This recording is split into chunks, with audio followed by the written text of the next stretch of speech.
haven't been able to find a single country in the world where the policies that are being advocated for blacks in the United States have lifted any people out of poverty.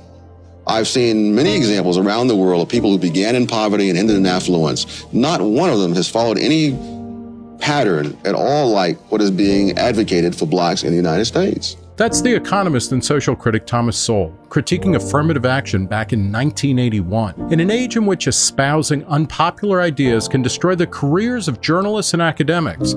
Sowell's candor and insistence on following the facts wherever they lead are more worthy of appreciation than ever. Sowell was born in rural North Carolina in 1930 to an uneducated family without electricity or running water. He was orphaned and raised by a great aunt. When he was 8, his family moved to Harlem, and at one point he was living in a shelter for homeless boys, keeping a knife under his pillow for protection. He didn't finish college until he was 28 and went on to receive his PhD from the University of Chicago before he became internationally celebrated as an intellectual and writer. His upbringing was more than something to be overcome.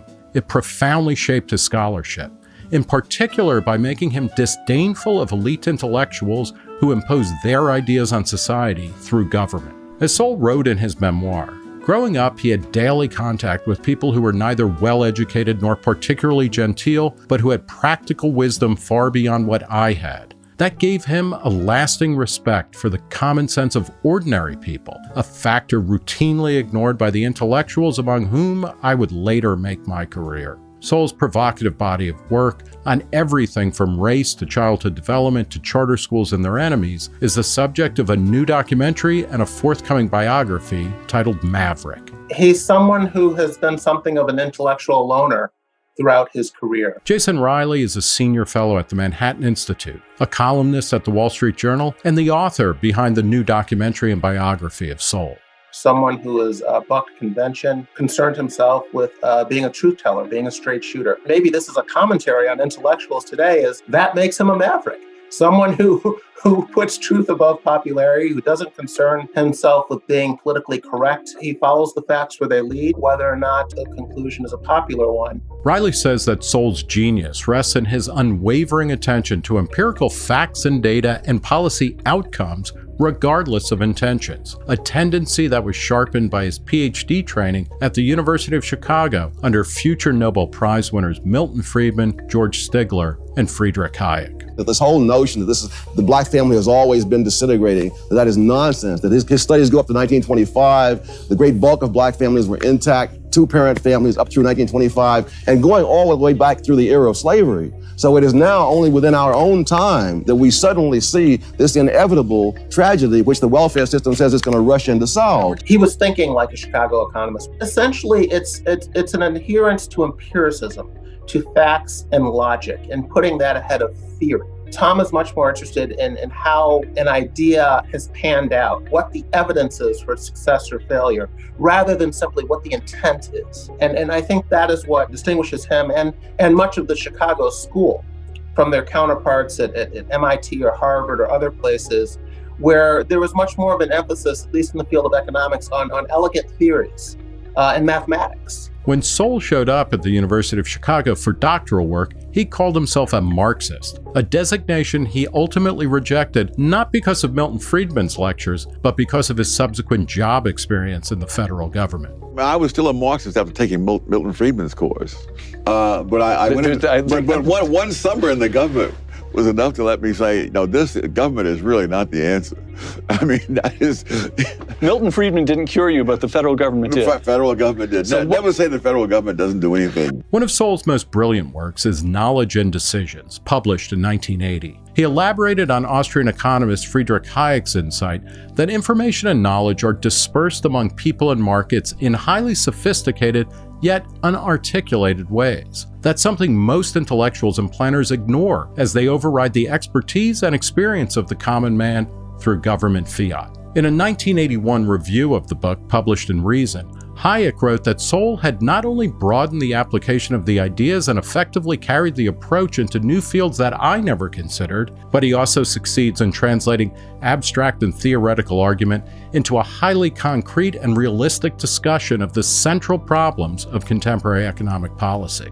To the extent that decision-making is taken out of the hands of ordinary people and placed in the hands of government bureaucrats and politicians, what you are doing is increasing the distance between the person who makes the decision and the person who has to suffer the consequences of that decision. And one of the reasons Sowell wrote that book is because he thought that too much decision-making was being put in the hands of government, and that we were headed down a bad path by going in this direction. And I think obviously he's been borne out by that. In A Conflict of Visions, which is Sowell's favorite of his own books, he identified two fundamental modes of understanding the world. Thinkers ranging from Rousseau to Marx to John Rawls exhibited what Sowell calls an unconstrained vision, based on the mistaken idea that human beings and society are perfectible. In later books, Sowell championed a constrained vision, articulated by classical liberals such as Adam Smith, Edmund Burke, and America's founding fathers, who constructed a system of checks and balances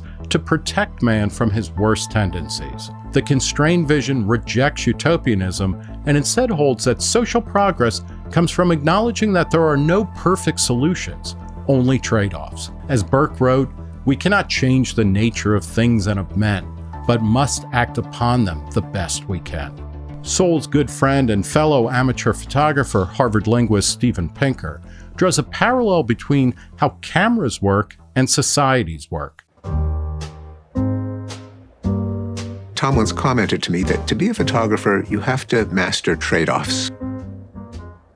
All of the little adjustments that you fiddle with in the camera never involve making everything better or everything worse. It's a matter of trading one thing off for another. If you close down the diaphragm, then you get lots and lots of stuff in focus near to far.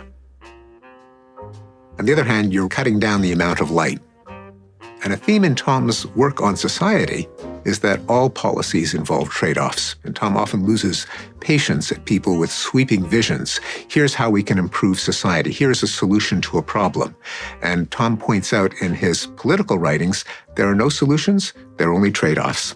Sowell's life experience and ideological commitments are perhaps most clear in his long-held positions on the centrality of school choice to improving the life prospects for low-income blacks and other minorities. One of his first major works was 1972's Black Education, Myths and Tragedies, and his latest book was 2020's Charter Schools and Their Enemies. I would allow their parents to have a choice of where to send them to school, whether that choice is called a voucher scheme, open enrollment, tuition tax credit, any kind of scheme of that sort that would put that power in the hands of their parents. Mainly because that would mean that the schools would have to be responsive to them. As it is now, the school is a monopoly. They need not be responsive. It is hard for me to understand what harm is going to be done by allowing parents to have a choice as compared to having self-interested bureaucrats have a monopoly. Tom brings this economic empiricism to anything he's writing about. That's something that I've greatly appreciated, and then the need to be a critical thinker. In the way that he has. He wrote about these racial topics almost out of a sense of duty, because there were things that needed to be said that too few others were willing to say.